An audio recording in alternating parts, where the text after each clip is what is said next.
Hey guys, how's it going? This is FreeplayFrenchie and this is my Suicide Squad review. I know I'm a little bit late, but I've only just seen it and I have got lots to talk about. So I'm going to do a really quick little review at the beginning that's spoiler free, and because I'm just so excited about it and I had such a good time watching it, needless to say I loved it. Call me cinema trash, whatever. I loved it, so I'm going to do a quick little review and then I'll talk about it a little bit more in depth afterwards, and you can let me know in the comments what you thought and if you agree with anything I said.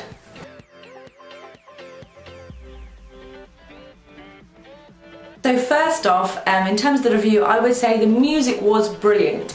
This has been picked up by a few other people, that everyone loved the soundtrack, but almost a little bit too much. There were so many classic songs in there that occasionally there'd be a pivotal moment when the dialogue was happening between characters and you can't really enjoy both at the same time. You're trying to listen, at the same time you're kind of nodding your head to favourite music in the background, so that was a little bit tricky. First and foremost though, I would say the characters killed it. Margot Robbie as Harley Quinn was brilliant. I was so pleased to hear she was playing Harley Quinn, because I didn't want an actress that didn't really quite understand the role, didn't do what the director was asking her mentally, because Harley Quinn is such a mental character as well, especially in terms of her psychosis, in terms of her philosophy and her psychology. In order to be Harley Quinn authentically, I think you really need to get inside her head, much like the Joker.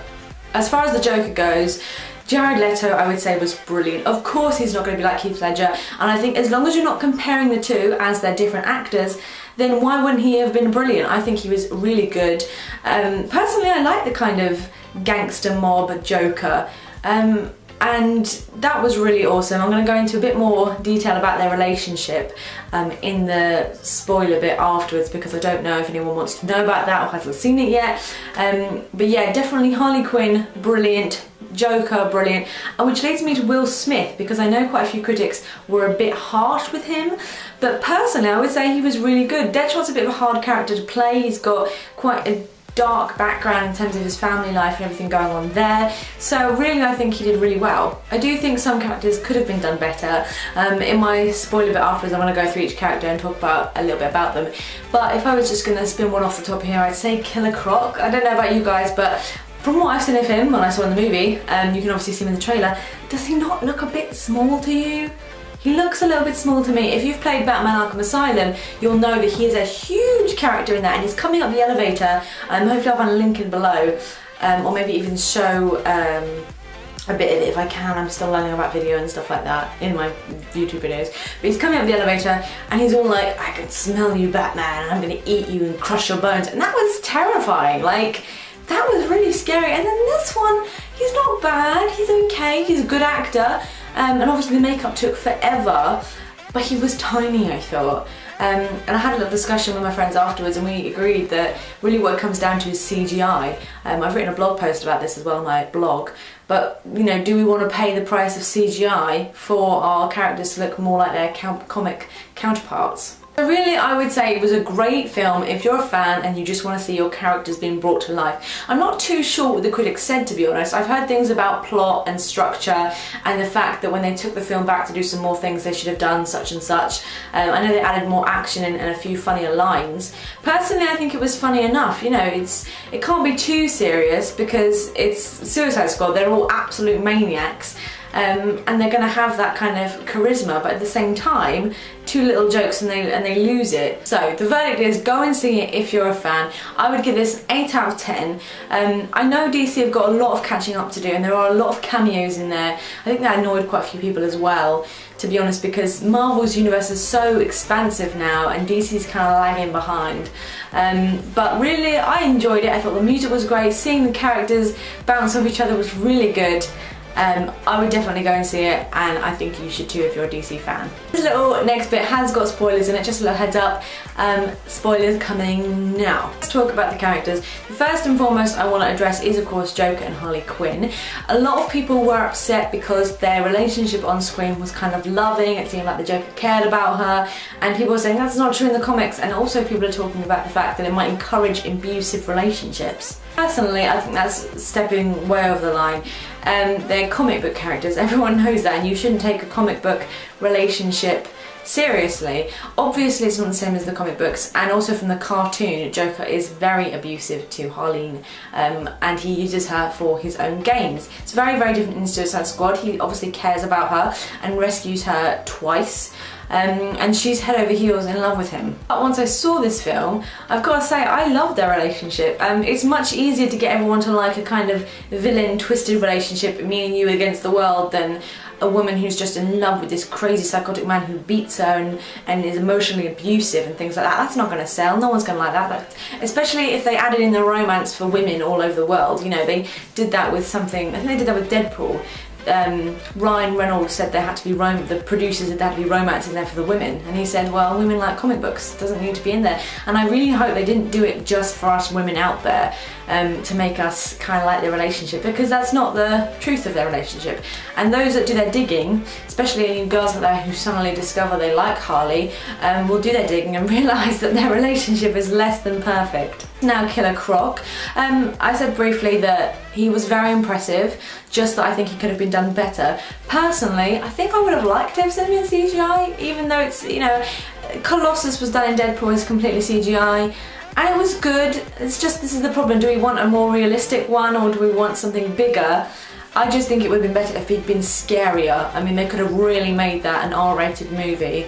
I know Jared Leto said that as well about being R-rated. I think it definitely could have been an R-rated movie, and Deadpool's proved that. Come on guys, make them R-rated. On to now El Diablo. I'm not going to talk too much about this because I don't know a lot about him. I haven't done any research yet, but I would suggest you check out my colleague friend from The Geek Life. He's done a rant about it. He's also Mexican, so he knows a lot more about how Latina and Hispanic people can be portrayed in movies, and I was quite unaware of all the things he said. I will say that I think he was a brilliant character, and to be honest, in my own opinion, Deadshot and El Diablo could have probably just handled it themselves, to be honest. Deadshot was incredible. I'll go on to him in a second. But yeah, definitely check out that link below with the chat with Darth Mexican. But in my opinion, El Diablo, really awesome character, totally comes into his own later on, and just a really cool guy. Oh, Enchantress and / Rick Flag. Rick Flag was okay. I mean, he was a little bit, everyone seemed to be saving him, a little bit soft, and I was a bit surprised about that because he was supposed to be a soldier. But then again, I suppose that was in there to emphasise the Suicide Squad being a bit hero-like. When it comes to Enchantress, really cool character, I would say. She was pretty impressive along with her brother, although I was disappointed she wasn't part of the Suicide Squad. I don't know too much about her, I haven't read her comics yet. But it would have been good if she'd been in there. However, totally overpowered, obviously, with her in there. I don't think they could have thought of anything big enough to take them on, unless they'd stole the bad guy from Batman vs Superman.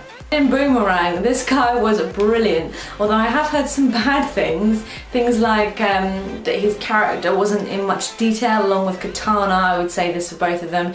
With so many villains and so many characters, Katana became a bit redundant. You know, she was just sort of thrown in there to help out. She was impressive, obviously, a great female protagonist, but a bit on the side, along with Captain Boomerang, who couldn't really do much besides go crazy and throw boomerangs. I still like them both as characters. It's just a shame that DC have got so much catching up to do that they're throwing characters left, right and centre so they can have them in the future without really thinking about whether they're necessary. Personally, I would love to see a face-off between Justice League and Suicide Squad, although I don't think it's going to happen because essentially Suicide Squad become heroes in their own right and there'd be no reason for them to fight the Justice League unless they all go rogue. But I don't know of any comics where that happens, so unless there is a separate series, maybe they'll do it, I'm not sure. So rating, again, I'm going to give this 8 out of 10. Really good characters, I can't wait to see it again. I thought the costumes were really good as well. And I'm looking forward to hopefully a new Joker film. I think he's going to be in the standalone new Batman film, which will be brilliant. I think Robin's going to be tied in there as well. Look for this Easter egg in Batman vs Superman. And maybe even a Harley and Joker film. Maybe a love film, that would be interesting. But of course then their relationship, there was, spoiler, a deleted scene in which the Joker hits Harley. But that never got shown, and there was so much that got taken out, which is a real shame. But he wasn't really part of the Suicide Squad, he was just considered part of Harley's background, which was a real shame. There we are guys, I hope I haven't droned on too much. I love this film and it was really fun. Let me know what you guys thought of the film, what you thought of the characters. If I had to pick my favourite character, I almost want to say Deadshot, to be honest, because he was just so on the mark and he's so good. Like, he's amazing. And then maybe El Diablo. I loved Harley Quinn, but I know quite a lot about her and I've seen her in lots, so especially in the game, so I've seen quite a lot of her and she can be a bit annoying sometimes with the voice. Yeah, so probably Deadshot. Thank you so much for watching guys. Give me a like and a comment if you enjoyed, that would be super helpful, and I will see you in the next episode.